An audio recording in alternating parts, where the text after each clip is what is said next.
Hola amigos, Dr. Libruniki. Today we're going to take a look at the Interpretive Listening and Reading Analysis section of the AP Spanish Literature and Cultural exam. This is lesson 2 in my 8-part series on helping you be successful on the exam. Alright, vamos a empezar. Okay, so this portion makes up 50% of your exam score. There's going to be 65 multiple choice questions, which you'll often see abbreviated as MCQs, and this section will take you about 80 minutes.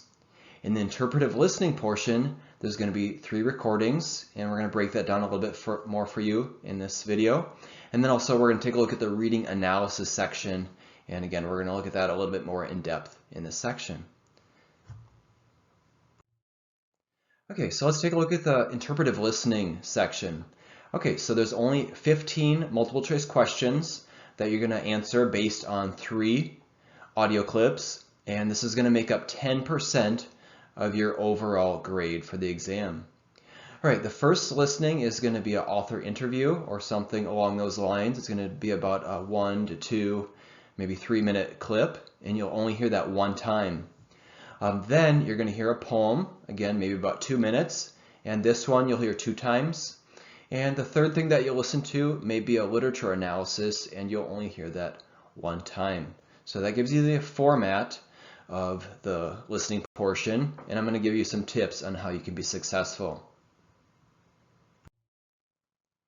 So our helpful hint is to take notes during the listening section.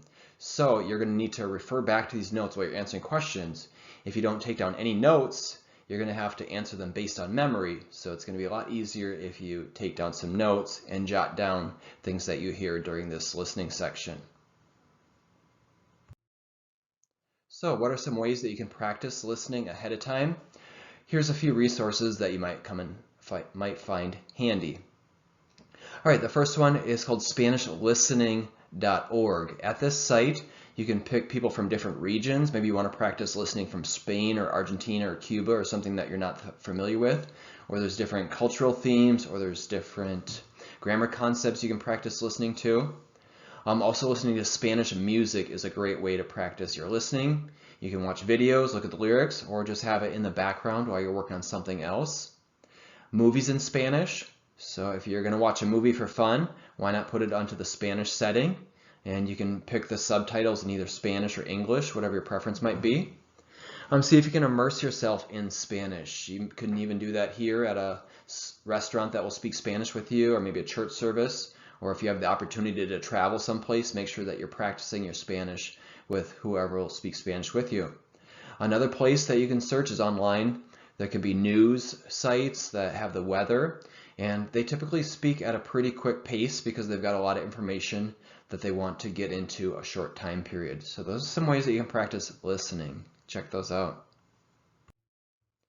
Okay, up next we're going to talk about the reading items. There's going to be 3 items, and it's not testing you on reading comprehension like it is in the AP Spanish language. Here, they're testing you on literature terminology. And I've created a video for lesson number 7, and there's also a Quizlet that goes along so you can practice literature terminology. So they're going to give you some reading items, and they want to see if you can analyze it, but they're giving you multiple choice questions, and there's going to be 50 questions that go along with that. So what are some ways that you can do well on this one? My helpful hint for today is step 1, preview the questions before you even do the reading, and then answer the questions. Oftentimes when people come at this, they're going to read and answer, but the first step is to preview the questions first. That way you know what you're looking for before you do the reading. That's going to make the most effective and efficient use of your time. So here's some ways that you can practice reading. There's a site called the nationalspanishexam.org. It's free and open to anyone that wants to give it a try. And you can practice reading by going on the exam preparation. And then there's a button for past exams. And then there's a portion for reading and listening. So you can practice both. And if you specifically want to try the reading, give that a try. And there's multiple choice questions that you can answer with that. All right, you could also try Spanish books. Maybe your school library or the public library has some books you can check out in Spanish. And so the more that you read, the better you're going to get at it. Also, children's books could be a way to pick up vocab. So maybe there's some things that you read when you were younger, and there's oftentimes pictures that go along with the vocab, and that helps reinforce what you're reading. Magazines are another way to practice reading. And what I've found it useful in magazines is the ads, because they give you a picture and then they give you a short phrase that's trying to capture your attention. And there's oftentimes a bunch of different grammar concepts that you can look at there as well. All right, and another way that you can practice is at online newspapers.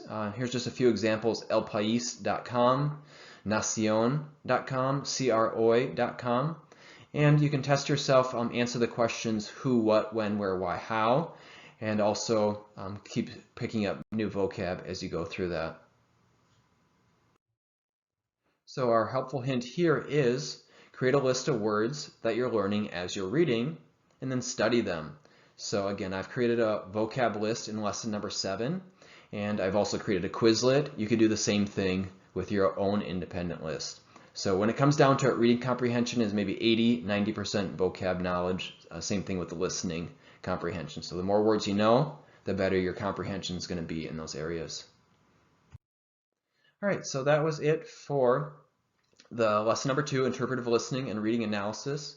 Up next, check out my 3rd lesson where I cover lessons 3 and 4 in the next video on how to answer the short answers, the text explanation, and the text and art comparison. All right, thanks for watching. Gracias por mirar.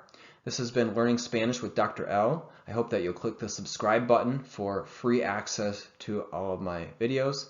Ciao y buena suerte en el examen de AP.